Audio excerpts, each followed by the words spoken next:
Welcome to Toon TV Adventure.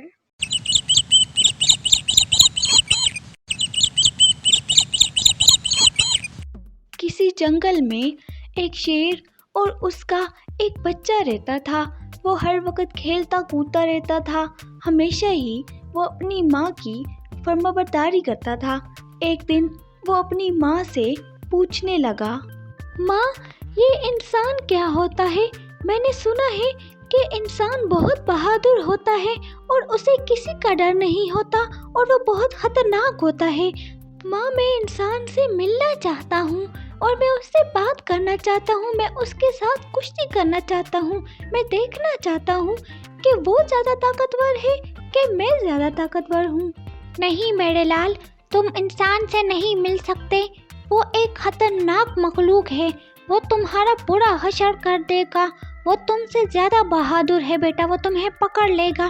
तुमने उसके आसपास नहीं भटकना।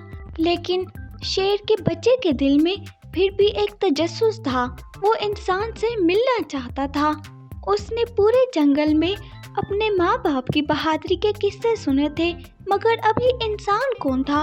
वो उससे मिलना चाहता था और वो इंसान से मिलने के लिए जंगल के पार इंसानों की बस्ती की तरफ चल पड़ा। रास्ते में उसे एक गीदड़ दिखाई दिया तो वो गीदड़ से पूछने लगा, भाई, ये इंसान क्या चीज़ है?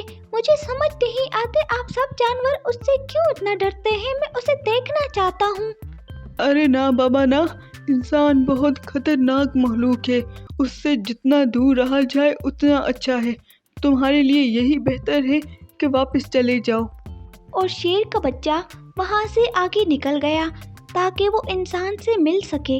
तो रास्ते में उसे एक लोमड़ी दिखाई दी तो वो लोमड़ी से पूछने लगा, लोमड़ी, ये इंसान क्या होता है? क्या वो वाकई में इतना बहादुर है?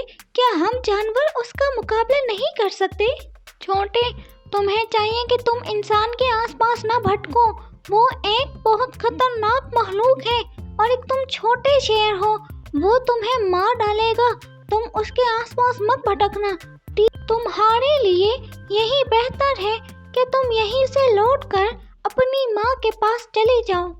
और छोटे शेर ने लोमड़ी की बातों पर ध्यान ना दिया और वो आगे बढ़ता चला गया। चलते चलते वो जंगल के बहुत आखिर में निकल गया तो उसे एक लकड़हारा दिखाई दिया। वो उसके पास गया और उससे कहने लगा, क्या तुम इंसान हो? क्या इंसान इतना मामूली होता है और बाकी सारे जंगली जानवर उससे डरते रहते हैं? मुझे तो तुमसे कोई डर नहीं लग रहा। क्या तुम मेरे साथ कुश्ती करोगे ताकि पता चल सके कि मैं बहादुर हूँ या तुम बहादुर हो?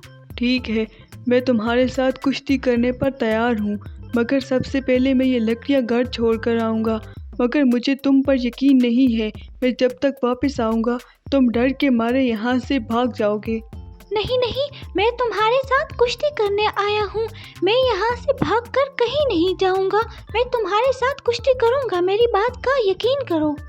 लेकिन मुझे तुम्हारी बात का कोई यकीन नहीं है। ठीक है, मैं ऐसा करता हूँ, तुम्हें इस दरख्त के साथ बांध देता हूँ ताकि तुम यहाँ से भाग ना जाओ। ठीक है, तुम मुझे इस दरख्त के साथ बांध दो ताकि मैं यहाँ से कहीं भी ना जा सकूँ। मुझे तुम्हारी बात का यकीन नहीं था, इसीलिए मैं तुम्हें इस दरख्त के साथ बांध रहा हूँ ताकि तुम मेरे डर से यहाँ से भागकर चले न जाओ। और इस तरह वो लकड़हारा शेर को दरख्त के साथ बांधने लगा। लकड़हारे ने शेर को दरख्त के साथ बांधा और उसे जोर जोर से मारने लगा। लकड़हारे ने शेर को इतना मारा कि उसे लहूलुहान कर दिया। और लकड़हारा शेर को खूब मारने के बाद वहाँ से घर की तरफ निकल गया। और वो छोटा शेर वहीं पर तड़पता हुआ रह गया। अगले दिन जब वो अपनी माँ के पास वापस गया तो अपनी माँ से कहने लगा, माँ, मैंने आपकी नाफरमानी की थी। आपने मुझे मना किया था कि मैं इंसान से मिलने के लिए ना जाऊं, लेकिन मैंने फिर भी आपकी नाफरमानी करके इंसान से मिलने के लिए गया। तो उस इंसान ने मुझे धोखा दिया और मुझे दरख्त से बांध दिया। उसके बाद उसने मुझे इतना मारा कि मैं लहूलुहान हो गया। मैं वहाँ से हिल भी नहीं नहीं सकता था, मैं वहाँ पर तड़पता रह गया। माँ, मैंने आपकी नाफरमानी की जिसकी सज़ा मुझे मिल गई। इस तरह उस छोटे शेर को अपनी माँ की नाफरमानी करने की वजह से सज़ा मिल गई। अगर वो अपनी माँ की बात मान लेता तो वो इतना ज़्यादा जख्मी ना होता। तो प्यारे दोस्तों, हमें इस कहानी से ये सबक मिलता है कि हमें अपने माँ बाप का फर्माबरदार होकर रहना चाहिए। हमें उनकी बात सुननी और माननी चाहिए ताकि हम मुसीबत से बच सकें। अगर हम अपने बड़े बुजुर्गों का कहना मानेंगे तो कोई भी मुसीबत हमारे करीब नहीं आएगी और हमारा कुछ भी ना बिगाड़ सकेगी। हमारे चैनल से जुड़े रहने के लिए लाइक और सब्सक्राइब करना ना भूलिएगा और हमारी नई आने वाली वीडियो को हासिल करने के लिए बेल आइकन को दबा दीजिए। शुक्रिया।